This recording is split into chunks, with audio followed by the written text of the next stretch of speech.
گزارش ہے کہ ویڈیو کو لاسٹ تک دیکھیں تاکہ بات پوری طرح سمجھ میں آئے۔ یہ دیگیں ویگیں نہیں، میت دیگیں جو ہے یہ ولیمہ ہے، ولیمے پہ میت پہ کھانا کھلانا یہ حدیث سے ثابت نہیں ہے۔ صدقہ جاریہ میں صدقہ کرو، چپکے سے کسی غریب کو پیسے دے دو، یہ نہ بتاؤ کہ میرے ابا مرے اس لیے دے رہا ہوں، بس دل میں صدقے کی نیت کر کے کسی غریب کو پیسے دے دو، نیت یہ کرو کہ اس کا ثواب ابا کو پہنچے۔ غریب کو بتاؤ گے وہ کہے گا اللہ فلاں کے ابا بھی مر جائیں وہ تو اس سے بڑا سیٹ ہے۔ کھلانا، ہدیے دینا یہ خوشیوں کی سنت ہے، یہ میتوں پہ سوٹ نہیں۔ مذہب کو بدنام کر رہے ہیں ہم لوگ۔ غیر مسلم بولے گا یار تمہارے بیٹے کی شادی تھی تو بھی وہی مرغا پکایا تھا، ابا کا انتقال ہوا تو بھی وہی مرغا۔ میں اس پر ایک دلچسپ لطیفہ سنا پھر بیان ختم کرتا ہوں۔ ایک آدمی جو تھا نا، اس نے کہیں ہمارے بیان سنے ہوں گے یا علماء کے بیان سنیں گے، اس نے تہیہ کر لیا، اس کے والد کا انتقال ہوا، اس نے تہیہ کر لیا کہ میں دیگے نہیں پکاؤں گا، نہیں کھلاؤں گا، میرے ابا دنیا سے چلے گئے، بس میں روؤں گا، اللہ سے مغفرت کی دعا مانگوں گا، حسب توفیق کہیں صدقہ خیرات کر دوں گا، یہ دیگے شیگے میں نہیں پکاؤں گا۔ تو لوگ کہاں چھوڑتے ہیں، لوگ کہاں چھوڑتے ہیں؟ لوگوں نے اس کو تنگ کرنا شروع کر دیا، مر گیا مردود، نہ فاتحہ نہ درود، وہابڑا ہیں، یہ ہیں وہابڑے خشکے، تیرے باپ نے تیرے لیے کیا کیا تھا دنیا میں، تو اس کے لیے 6 دیگے نہیں پکا سکتا؟ بھائی باپ نے جتنا کیا تھا نا اس کے حساب سے تو 6 دیگے بھی کچھ نہیں ہیں، اس کے حساب سے تو میرے بھائی سارا دن بھی لنگر کھلاتے رہو گے، باپ کا حق ادا نہیں ہوگا۔ تو اب وہ تو دعائیں ہیں اور چپکے سے صدقات و خیرات ہے اس کے لیے۔ اور تمہیں کس نے، اللہ نے یہ تھوڑی کہا کہ باپ کے لیے انکم مختوں کو دیگے کھلاؤ ٹھیک ہے نا، جو تمہیں تانے دے رہے ہیں، لیکن پبلک چھوڑتی نہیں ہے۔ تو پبلک نے اس کو تانے دینا شروع کیے، ابے تیرا باپ دنیا سے چلا گیا، یہ خشکا، یہ وہابڑے، اور یہ جو بھی تانے فرقہ پرستی کے دیے جاتے ہیں، خشکے، ان کی تو قسمت میں کھانا ہے ہی نہیں، ان کے تو گناہوں کی وجہ سے اللہ نے ان کو ویسے ہی بھوکا ننگا رکھا ہوا ہے۔ تو ایسے ایسے عجیب عجیب تانے نا، تو وہ بیچارہ تانوں، سب تانے تو انسان پہ اثر ہوتے ہیں۔ تو اس نے ایک چال چلی، اس نے بولا بھائی ٹھیک ہے لوگ مجھے کنجوس کہہ رہے ہیں نا، تو میں اس کنجوسی کے تانے کو بھی دور کروں گا، لیکن انہوں نے جو مجھے اذیت دی ہے نا اس کا بھی جواب دوں گا۔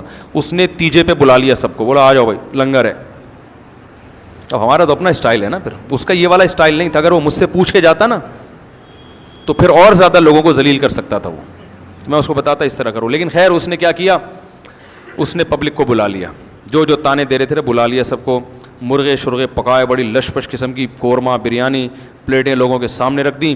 اب لوگ ایک دم جیسے ہی کھانے کے لیے لوگوں نے نوالا ڈالا ہے نا برتن میں، وہ روٹی کا لقمہ اور بوٹیاں اٹھائی ہیں منہ کے قریب لے کر آئے، اس نے کہا ایک دم اسٹاپ، 1 سیکنڈ میری بات سن لیں۔ لوگوں نے کہا جلدی بتاؤ بھائی، میت کو عذاب ہو رہا ہے نا قبر میں، یہی جذبہ ہوگا لوگوں کا، میت کو کیا ہو رہا ہے؟ کچھ ایسا ہوا نہیں ہے میں اپنی طرف سے، لیکن جذبات یہی ہوتے ہیں لوگوں کے کہ بھائی میت کو کیا ہو رہا ہے؟ عذاب ہو رہا ہے، ہم یہ جب کھائیں گے تو وہ عذاب وہاں سے، یہی مطلب ہے نا کھلانے کا، اور کیا مطلب ہے کہ ہم جب کھائیں گے تو اس کو فائدہ ہوگا؟ تو یہ مطلب ہوا کہ ہم نہیں کھائیں گے آج ہم تو فائدہ نہیں ہوگا۔ تو لوگ پریشان کہ یار تیرے ابا عذاب قبر ہو رہا ہے اور تو ہمیں کھانے نہیں دے رہا۔ اس نے کہا 1 منٹ تھوڑا سا صبر کرو۔ لوگوں نے کہا کیا کہہ رہے ہیں بھائی؟ مسئلہ یہ ہے کہ دیکھو میرے باپ کا انتقال ہو گیا، باپ سے کس کو محبت نہیں ہوتی، تو میرے منہ میں تو دال کا نوالا نہیں اتر رہا غم سے، جس کی میت ہوتی ہے نا بیچارہ دال نہیں کھا سکتا، میرے منہ میں تو دال کا نوالا نہیں اتر رہا غم سے، میری یہ شدت ہے، اور تم کمبختو میرے گھر میں مرغے کھانے کے لیے آ گئے ہو، تمہیں شرم نہیں آتی؟ چلو بسم اللہ کرو، چلو کھاؤ کھاؤ۔ لوگوں نے کہا کمبخت اب ہمیں کھانے کے قابل دوبارہ سناتا ہوں دوبارہ، یہی ہوتا ہے جب آپ کسی کی میت پہ دیکھ پکائیں نا تو بالکل اسی طرح اسٹائل میں کہا کریں ان کو، بالکل یہی اسٹائل ہونا چاہیے، بلکہ ایک اور موقع پہ یہ اسٹائل ہونا چاہیے، وہ بھی میں بتا رہا ہوں، یہ پھر میں نے نسخہ ہر جگہ فٹ کیا ہے۔ تو اس نے کہا کہ بوٹیاں اس منہ کے قریب، ٹھیک ہے نا، بالکل منہ کے قریب ہے بوٹیاں، اور ابھی منہ میں ڈالنے والے ہیں، کہہ رہے ایک منٹ رکو، کہہ رہے بھائی کیا مسئلہ ہے؟ کہہ رہے بھائی مسئلہ یہ ہے کہ میرے باپ کا انتقال ہو گیا، غم سے میری حالت نڈھال، میرے گھر میں رونا دھونا چل رہا ہے، مجھ سے تو مسور کی دال بھی حلق میں نہیں اتر رہی، اور تم میرے گھر بیٹھ کے مرغے کھانے آ گئے ہو, تمہیں شرم نہیں آتی؟ چلو بسم اللہ کرو, کھاؤ.